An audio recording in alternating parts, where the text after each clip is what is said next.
तेरी मेरी कहानियाँ से सभी अपडेट पाने के लिए बेल आइकन दबाएं। आज की कहानी है प्रशंसा के दो शब्द।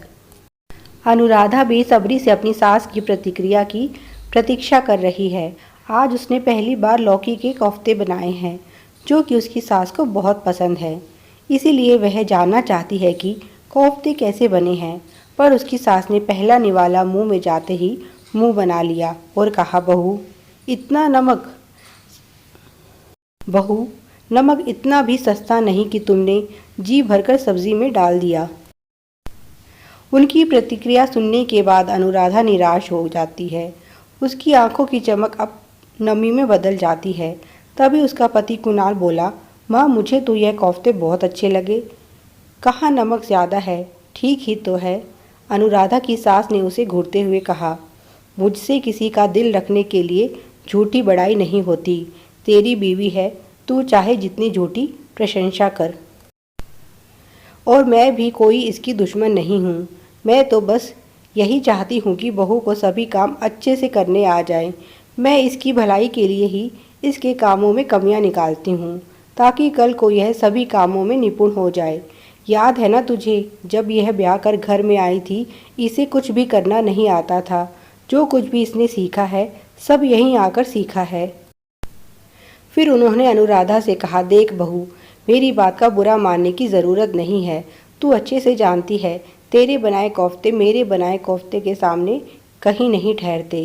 तूने मेरे हाथ के कोफ्ते खा रखे हैं ना, कैसे मुलायम मुलायम और नरम होते हैं, मुंह में जाते ही घुल जाते हैं। और तुमने यह क्या बनाया है? एक तो नमक ज़्यादा है, ऊपर से कोफ्ते इतने ज़्यादा सख्त हैं कि दांतों को पूरी मशक्क़त करनी पड़ रही है इन्हें चबाने के लिए। अनुराधा बस इतना ही कहती है, माँ जी, मैं फिर कोशिश करूँगी। उसकी सास बोली, हाँ, तुम्हें सुधार की बहुत ज़रूरत है। इस तरह बार बार कोशिश करती रहोगी तभी तो अच्छा खाना बनाना सीख सकोगी। अनुराधा का मन उदास हो गया था। उसने खाना नहीं खाया और वह चुपचाप अपने कमरे में आकर लेट गई। तब कुणाल ने आकर अनुराधा को समझाया, यूँ मन छोटा नहीं करते और माँ की बातों को दिल से मत लगाया करो। वे बस तुम्हें अपनी तरह एक निपुण गृहिणी बनाना चाहती हैं, पर ज़रूरी तो नहीं तुम उनकी तरह बनो। तुम्हारा अपना व्यक्तित्व है और तुम्हें उनके जैसा नहीं, खुद के जैसा बनना है। और जहाँ तक मैं देख रहा हूँ, मेरे हिसाब से तो तुम एक परफेक्ट गृहिणी बन चुकी हो। अनुराधा ने कहा, कुणाल, बात परफेक्ट बनने की नहीं है। मैं बस माँ के मुँह से अपने लिए प्रशंसा के दो शब्द सुनना चाहती हूँ। इसीलिए मैं बार बार प्रयास करती रहती हूँ, पर हर बार असफल रहती हूँ। उसने उदास होते हुए कहा। कुणाल बोला, तुम तो सच में बहुत भोली हो। अरे, कभी सास भी बहू की तारीफ करती है जो तुम माँ से यह उम्मीद लगाए बैठी हो? मेरी माँ ने कभी मेरी प्रशंसा नहीं की तो तुम्हारी कैसे कर सकती है? इस जन्म में तो तुम्हारा यह सपना पूरा होता हुआ मुझे दिख नहीं रहा। बाकी प्रयास करती रहो, क्योंकि कोशिश करने वालों की कभी हार नहीं होती। उसने अनुराधा को छेड़ते हुए कहा। कुणाल से बातें कर अनुराधा का मन थोड़ा हल्का तो हो गया, पर फिर भी उसने उम्मीद नहीं छोड़ी है। उसकी शादी को 1.5 साल हो गया है और पिछले 1.5 साल से उसने खुद को बदलने की पूरी कोशिश की है। वह काफ़ी हद तक इसमें कामयाब हो गई है, क्योंकि यह सच है, अनुराधा पढ़ने में बहुत होशियार थी। इसीलिए उसने मायके में अधिकतर समय पढ़ाई में बिताया। घर के कामकाज की उसे कोई भी जानकारी नहीं थी। उसकी माँ भी उसे यही समझाती है कि अपनी सास की बातों का बुरा मत माना करो। वह जो कहती हैं तुम्हारी भलाई के लिए ही कहती हैं। उनके कारण आज तुम सभी कामों में पारंगत हो गई हो। नहीं तो मुझे यही डर था कि शादी के बाद तुम अपनी गृहस्थी कैसे संभालोगी। पर अनुराधा तो अपनी सास की बातों को बुरा नहीं लगता। वह तो बस उनकी उम्मीदों पर खरी उतरना चाहती है और उनसे अपने लिए प्रशंसा के शब्द सुनना चाहती है। इसका कारण शायद यह है कि बचपन से ही होशियार होने के कारण अनुराधा अपनी प्रशंसा सुनती आई है।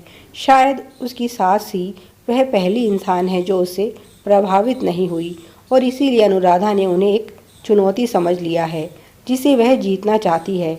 इसके लिए वह हर संभव कोशिश कर रही है। वैसे अनुराधा को अपनी ससुराल में पूरी स्वतंत्रता है उसकी सास हर कार्य में न केवल उसकी सहायता करती है बल्कि उसे प्रोत्साहित भी करती रहती हैं।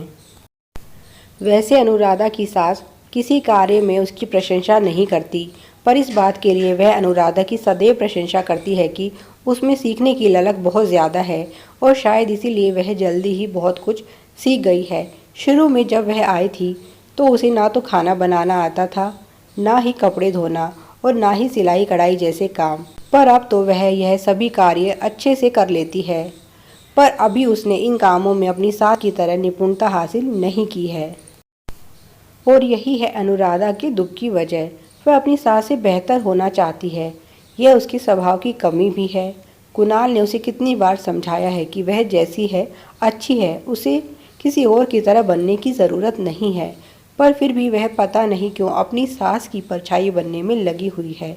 अनुराधा कुछ दिनों के लिए अपने मायके आ जाती है। यहाँ आकर उसे बहुत अच्छा लगता है। हर बार की तरह जब भी वह मायके आती, उसने जो कुछ भी अपनी सास से नया सीखा होता है वह माँ को दिखाती है और उसकी माँ उसकी दिल खोलकर प्रशंसा करती हैं। तब अनुराधा को बहुत अच्छा लगता है। आज उसकी बचपन की सहेली संजना आ रही है उससे मिलने, तो वह बहुत ही उत्साहित है। उसने कई तरह के पकवान बना लिए हैं। शादी के बाद वह संजना से 1 या 2 बार ही मिल पाई है, क्योंकि उसकी शादी के बाद संजना की शादी भी हो गई और फिर मिलना नहीं हो पाया। दोपहर को संजना जब लंच पर आती है तो अनुराधा उससे मिलकर बहुत खुश होती है। दोनों सहेलियां आपस में खूब बातें करती हैं। जब उसे यह पता चलता है कि यह सारा लंच अनुराधा ने बनाया है तो उसकी हैरानी का कोई ठिकाना ही नहीं रहता, क्योंकि सभी चीज़ें बहुत ही ज़्यादा स्वादिष्ट थी। पहले अनुराधा को तो कुछ भी करना नहीं आता था और कहाँ अब इतना स्वादिष्ट खाना बनाने लगी है। खाना खाने के बाद जब दोनों बातें करने बैठी तब संजना ने अनुराधा से पूछा, यह चमत्कार कब हुआ? तूने कब से इतना बढ़िया खाना बनाना सीख लिया? अनुराधा मुस्कुराई और बोली, मैंने यह सब कुछ अपनी सास से सीखा है। वह बोली, मानना पड़ेगा तेरी सास को, तुझ जैसी अनाड़ी को भी खिलाड़ी बना दिया। और फिर जोर जोर से हंसने लगी। उसकी आदत थी हर बात में हंसी ठिठोली करना और खूब हंसना, पर अब की बार उसकी सहेली अनुराधा ने उसका साथ नहीं दिया। उसने अनुराधा से पूछा, तेरे चेहरे पर यह 12 क्यों बजे हुए हैं? जब से आई हूँ देख रही हूँ, क्या हुआ है? अनुराधा ने टालते हुए कहा, कुछ नहीं, बस ऐसे ही थोड़ी थकावट है। संजना ने उसका हाथ पकड़ा और कहा, देख, मुझसे झूठ बोलने की ज़रूरत नहीं है। मैं तुझे अच्छी तरह से जानती हूँ, बता क्या बात है।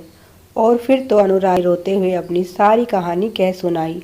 उसकी सारी बात ध्यान से सुनने के बाद संजना ने कहा, इसमें सिर्फ और सिर्फ तेरी गलती है। तू बेकार में ही अपनी सास से उम्मीद लगाए बैठी है, जब तू खुद बता रही है कि वह पाक कला में इतनी निपुण है और तू एक नंबर की अनाड़ी, तो भला तू कैसे उसकी बराबरी कर सकती है? वह तेरी प्रशंसा करेगी, यह तो असंभव ही लगता है। फिर तूने रास्ता भी गलत चुन लिया है। तेरी सास खाना बनाने में बहुत अच्छी है, तो तू भी वही काम कर जिसमें तू सबसे अच्छी है। अनुराधा ने कहा, तो फिर तू ही बता दे किस काम में मैं अच्छी हूँ, क्योंकि मुझे तो यही लगता है कि मैं किसी काम में अच्छी नहीं हूँ। यह सुनकर संजना ने कहा, क्या तू यह भूल गई है? तू यूनिवर्सिटी की गोल्ड मेडलिस्ट है। अनुराधा बोली, इन गोल्ड मेडलों से मेरी सास को कोई लेना देना नहीं है। वे खुद पढ़ी लिखी नहीं हैं, इसीलिए उन्हें इससे कोई फ़र्क नहीं पड़ता कि मैं पढ़ाई में कैसी थी। उन्हें तो बस अपनी घर गृहस्थी से मतलब है। संजना बोली, यही तो तेरी गलती है। जो तेरी ताकत है उसे छोड़कर तू अपनी कमज़ोरियां ही देख रही है। अगर तू सचमुच अपनी सास के मुंह से अपनी प्रशंसा सुनना चाहती है तो तुझे अपनी ताकत पर ध्यान देना होगा, कमज़ोरी पर नहीं। और यह जो तेरा आत्मविश्वास खो चुका है, इसे भी वापस लाना होगा। अनुराधा ध्यान से अपनी सहेली की बात सुन रही थी। उसने पूछा, और यह सब होगा कैसे? संजना बोली, सबसे पहले तो तू उदासी छोड़ और उस काम को किया कर जिसे करने में तुझे खुशी मिलती है, जिसे कर कर तू खुश होती है। और वह काम सिवाय पढ़ाई के और कोई नहीं है, यह तो मैं जानती हूँ। अनुराधा बोली, पर मैं क्या पढ़ूं और क्यों पढ़ूं, और वैसे भी घर के कामों से मुझे फुर्सत ही कहाँ मिलती है। नौकरी तो मुझे करनी नहीं है, कुणाल की बहुत अच्छी नौकरी है, फिर मैं अब पढ़कर क्या करूँगी। संजना बोली, यही तो तेरी सबसे बड़ी गलती है। क्या तुझे पता है तेरे अंदर कितनी क्षमताएं हैं और तू कहाँ से कहाँ पहुँच सकती है। तेरी सास का व्यवहार तो समझ में आता है, वे पढ़ी लिखी नहीं है। तो जितना वे सोचती हैं उतना ठीक ही सोचती हैं, पर तू पढ़ी लिखी होकर भी इस तरह की सोच रखती है, मुझे विश्वास नहीं हो रहा। जब तुझे घर की चार दीवारी में ही रहना था तो इतना पढ़ने लिखने की भी क्या ज़रूरत थी। नौकरी का मतलब ये नहीं कि सिर्फ पैसे के लिए ही नौकरी की जाती है। कभी कभी अपने आत्मसम्मान और अपनी खुशी के लिए भी नौकरी करनी चाहिए। क्या संजना अपनी सहेली का खोया आत्मविश्वास लौटा पाएगी? और क्या कभी अनुराधा को अपनी सास के मुंह से अपनी तारीफ सुनने को मिलेगी? यह जानने के लिए प्रतीक्षा कीजिए कहानी के अगले भाग की। Please like, share and subscribe. Thanks for watching.